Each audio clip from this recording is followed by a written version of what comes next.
আসসালামু আলাইকুম, সবাইকে স্বাগতম আমার চ্যানেলে। কেমন আছেন সবাই? আশা করছি সবাই ভালো আছেন। আলহামদুলিল্লাহ, আমরাও বেশ ভালো আছি। এই তো সোহাগের আব্বু এখানে বসে চা খাচ্ছে, রং চা। এখন বাজে সকাল 9টা। তো আমরা তো রং চাই খাই, দুধ চা বেশি একটা খাওয়া হয় না, কারণ দুধ চা আমাদের জন্য অনেক ক্ষতিকর। তার জন্য আমরা দুধ চা খাই না, রং চাই খাই বেশি। আর এই যে চাটা খাওয়া শেষ করে সোহাগের আব্বু বাজারে গেছিল আজকে, অনেক দিন পর বাজারে গেছে। তো বাজার থেকে কি কি নিয়ে আসছে চলুন আপনাদের দেখায়। তো এখানে আমি সব কিছু বের করে নিছি, দেখতেই পাচ্ছেন টেবিলের উপরে। তো সব কিছু একদম করে বসে নিছি। তো এখানে কি কি আনছে দেখুন। সিম আছে, এখানে আছে সিম, আলু, সিম আর টমেটো। এই যে সিম আর টমেটো আছে এখানে। সিমগুলো অনেক সুন্দর আর টমেটোগুলো অনেক সুন্দর টাটকা। তারপরে আছে পেঁয়াজ, আলু, শুকনা মরিচ, হলুদের গুঁড়া, তারপরে আছে কাপড় ধোয়ার ডিটারজেন্ট, রিন। আমরা এই সবসময় রিন ব্যবহার করি, তো রিনটাই আমার কাছে ভালো লাগে। আর এখানে আছে মাছ আর একটা মুরগি। এই যে মুরগিটা আমি আজকে রান্না করব না, তাই আর বের করলাম না। একটা মুরগি আছে, এখন ফ্রিজে রেখে দিব। আর আছে এখানে হচ্ছে পাঙ্গাস মাছ।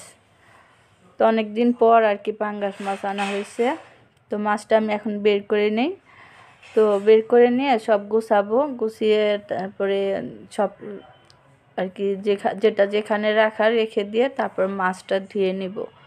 তো এই যে মাছটা এমন পলিথিনিয়া যে খুলতে পারি না, এক হাতে তো খোলা যায় না, অনেক সময় লাগে। দেখুন, যাই হোক চেষ্টা করে তারপরে খুলতে পারছি। তো মাছটা বের করে নেই বন্ধুরা, সাথেই থাকুন, দেখতে থাকুন পুরো ভিডিওটা। এই তো মাছটা আমি বের করে নিলাম, দেখুন একদম টাটকা মাছটা, না পাঙ্গাস মাছ, একদম রক্ত লাল টকটকার।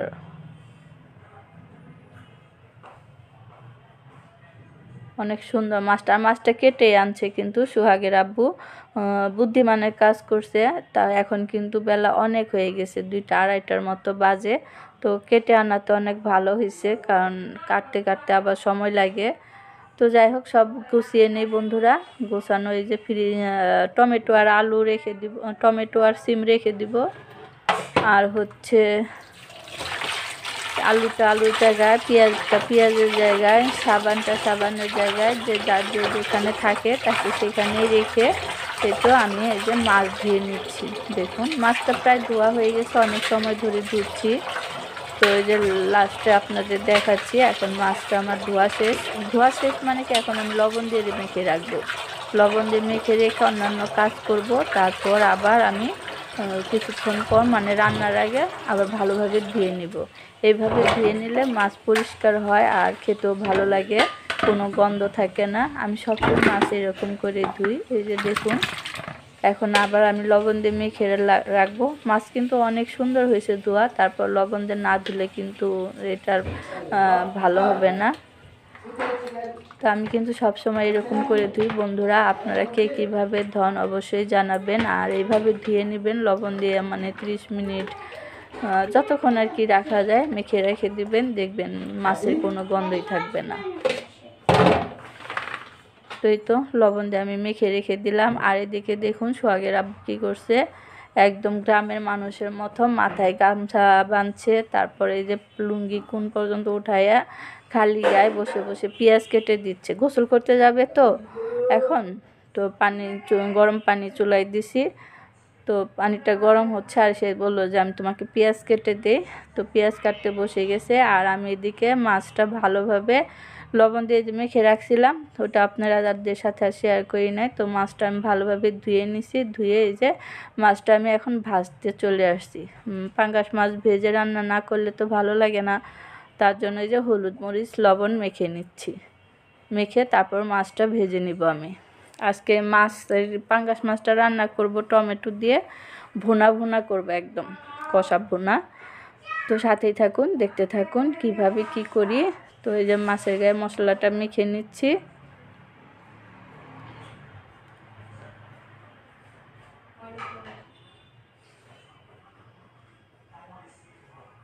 তো এই যে ভালোভাবে মাছটাকে ভেজে মেখে নিলাম মশলা। আর ওইদিকে ফ্রাই প্যান কিন্তু আমি আগেই আর কি চুলায় দিয়ে রাখছি গরম হওয়ার জন্য। তো গরম হয়ে গেছে, এখন এই যে তেল দিয়ে দিলাম। তেলটা গরম হতে হবে বন্ধুরা, ততক্ষণ পর্যন্ত অপেক্ষা করুন। তো তেল গরম হলে আমি আবার ফিরে আসব।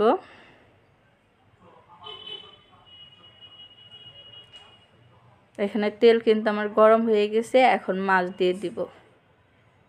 তেলটা গরম বেশ ভালোভাবে গরম করে নিতে হবে, তা না হলে আর কি মাছ লেগে যাবে। লেগে গেলে কিন্তু মাছ উঠাতে সমস্যা হয় আর মাছ ভেঙে যায়। তাই তেলটা ভালোভাবে গরম করে নিলে মাছটা আর ভাঙার সম্ভাবনা থাকে না। এই তো বন্ধুরা, আমার তেল গরম হয়ে গেছে, এখন আমি মাছটা দিয়ে দিচ্ছি। মাছটা ভেজে নিব।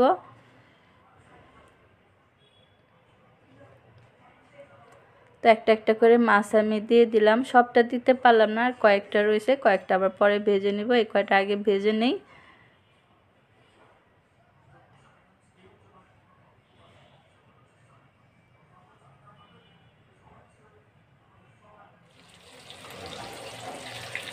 তো ওই যে মাছ এক পিঠ ভাজা হয়ে গেছে, এখন আমি উঠিয়ে নিচ্ছি। উঠিয়ে আরেক পিঠ ভেজে নিব।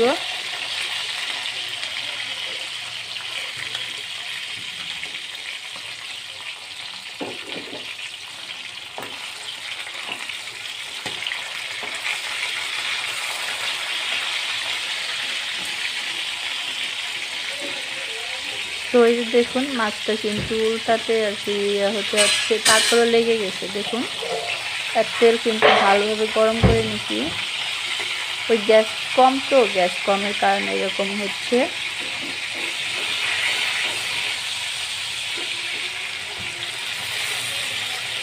আস্তে আস্তে আমাকে মাছগুলো উল্টাতে হচ্ছে, ভেঙে না যায়, এইভাবে সাবধানে। তো দেখুন, মাছের এক পিঠ কিন্তু সুন্দর ভাজা হয়েছে, আর কালারটাও কিন্তু সুন্দর হয়েছে মাছের। তো যাই হোক, সবকটা আমার উল্টানো হয়ে গেছে। এখন ওই পিঠ হোক, ওই পিঠ হলে নামিয়ে নিব।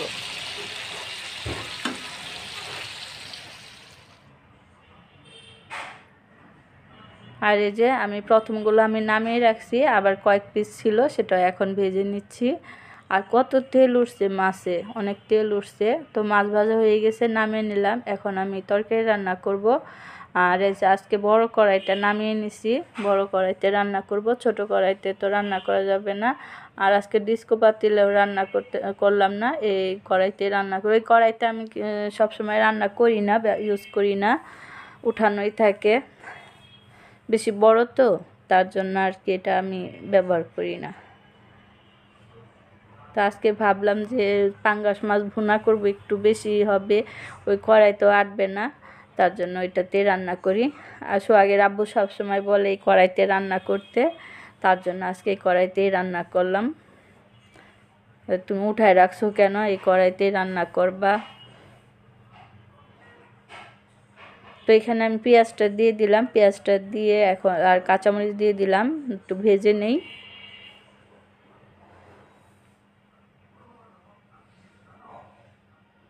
এখন নতুন পেঁয়াজ তো কাটা যায় না, কাটতে গেলে কেমন মোটা মোটা হয়ে যায়, চিকন করতে যায় তারপরে মোটা হয়ে যায়। তারপরে যে সোহাগের আব্বু কাটছে তো একটু চিকন করে কাটতে পারছে, আমার কাছে আবার মোটা হয়ে যায়। আমি আবার নতুন পেঁয়াজ চিকন করে কাটতে পারি না।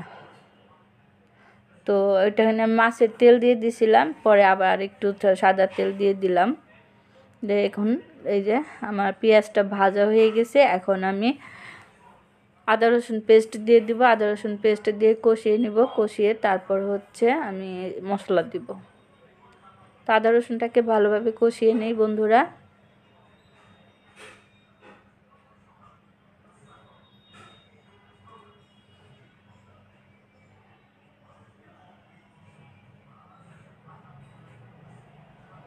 তো এখানে আমি এই যে আদা রসুনটা কষিয়ে নিচ্ছি, দেখতেই পাচ্ছেন খুব সুন্দর করে আর কি।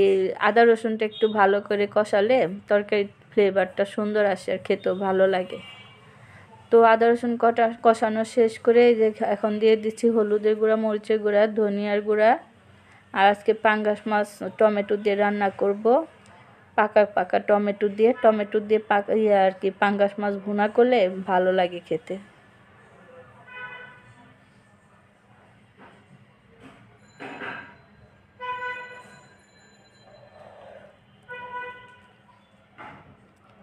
তো বন্ধুরা মশলা তো সব দেওয়া শেষ, এখন দিয়ে দিলাম স্বাদ মতো লবণ। লবণটা দিয়ে ভালোভাবে কষিয়ে নিব।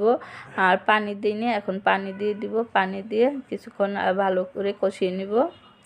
মশলা যত কষানো যায় তরকারি কিন্তু ততই ভালো লাগে খেতে। তাই চেষ্টা করবেন মশলাটাকে ভালোভাবে যাতে কষানো হয়, সেইভাবে আর কি কষিয়ে নিতে।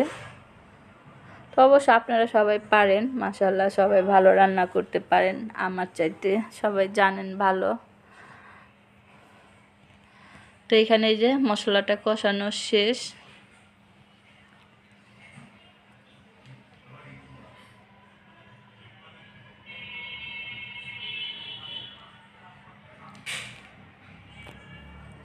দিয়ে দিলাম টমেটো, এই যে কেটে নিছি চিকন চিকন করে টমেটোগুলো কেটে নিছি। এখন এই যে টমেটো দিয়ে দিলাম। আর আজকে দেখুন হলুদটা মনে হয় ভালো আনছে সোহাগের আব্বু, কালারটা অনেক সুন্দর আসছে।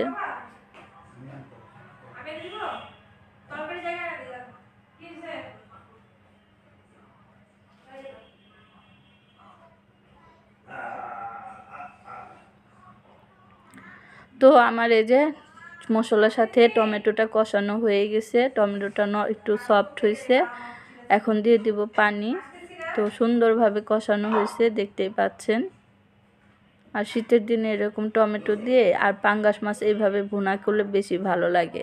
পাঙ্গাস মাছের ঝোল কিন্তু বেশি একটা ভালো লাগে না, ভুনা ভুনা করলেই ভালো লাগে।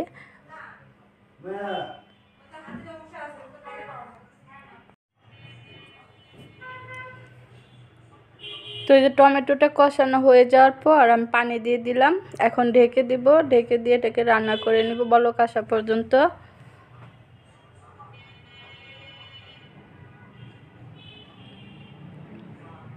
এটা এখন আমি ঢেকে দিব, ঢেকে দিয়ে চুলার আঁচটা বাড়িয়ে দিয়ে রান্না করে নেব। তো বন্ধুরা এই যে তরকারিটা আমার বলক এসে গেছে। এখন এই যে মাছ দিয়ে দিচ্ছি, ভেজে রাখা মাছ।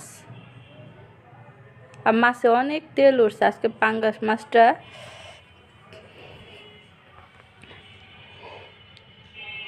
তো এই যে মাছ দিয়ে দিচ্ছি।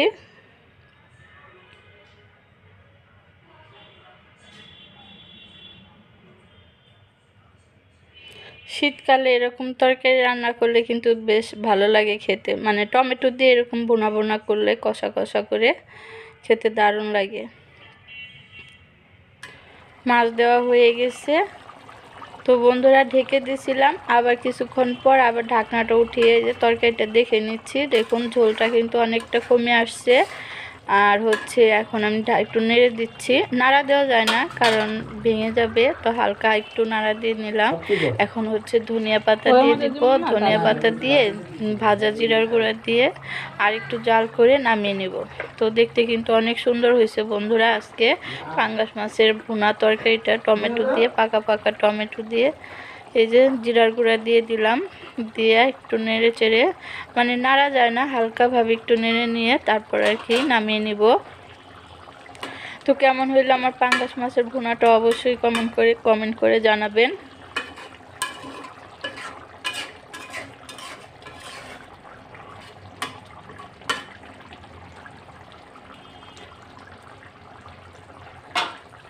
তো এই যে তরকারিটা আমার কিন্তু হয়ে গেছে, এখন নামিয়ে নিব। আর হচ্ছে সিম আলু ফুলকপি ভাজি করব। সিমগুলো আমি আজকে বড় বড় টুকরা করে কেটে নিছি, মানে একটা সিমে 2 টুকরো করে নিছি, ছোট ছোট করি না, এভাবে বড় বড় ভাজি কিন্তু খেতে অনেক ভালো লাগে। তো সাথে থাকুন, দেখতে থাকুন পুরো ভিডিওটা শেষ পর্যন্ত। আর আমি ভাজিটা করে নিয়ে এখন আমি হচ্ছে তেল দিয়ে দিব, তেল দিয়ে পেঁয়াজ কাঁচামরিচটা ভেজে নিয়ে আদা রসুন কষিয়ে তারপরে যে সবজিগুলো দিয়ে দিব, তারপর ঢেকে দিয়ে আস্তে আস্তে চুলার আঁচটা কমিয়ে আমি রান্না করে নেব। তো আজকের ভিডিওটা আমার বেশি বড় না, তো এ পর্যন্তই। আর খাওয়াটা দেখাতে পারি নাই, তো এর মধ্যে তো সোহাগের আব্বু খেয়ে নিছে, তার জন্য আপনাদের সাথে খাওয়াটা শেয়ার করতে পারি নাই। তো এই যে পেঁয়াজটা আমি ভেজে নিলাম, এখন সামান্য একটু আদা রসুন বাটা দিয়ে দিব, দিয়ে নেড়ে ছেড়ে কষিয়ে তারপর সবজি দিয়ে দিব।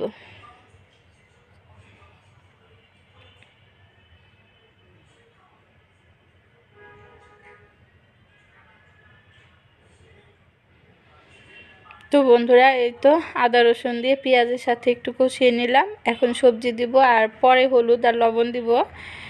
এখন আর হলুদ আর লবণ দিব না, সামান্য একটু হলুদ দিব, বেশি হলুদ দিব না। আর হচ্ছে এই যে দেখুন আজকের আলু আর সিম কিন্তু একদম মোটা মোটা করে কাটছি, মোটা মোটা করে ভাজিটা করব। খুব ভালো লাগে এভাবে খেতে। তো আজকের ভিডিওটা আমার এই পর্যন্ত। সবাই ভালো থাকবেন, সুস্থ থাকবেন, আমার সাথে থাকবেন। আল্লাহ হাফিজ, আসসালামু আলাইকুম।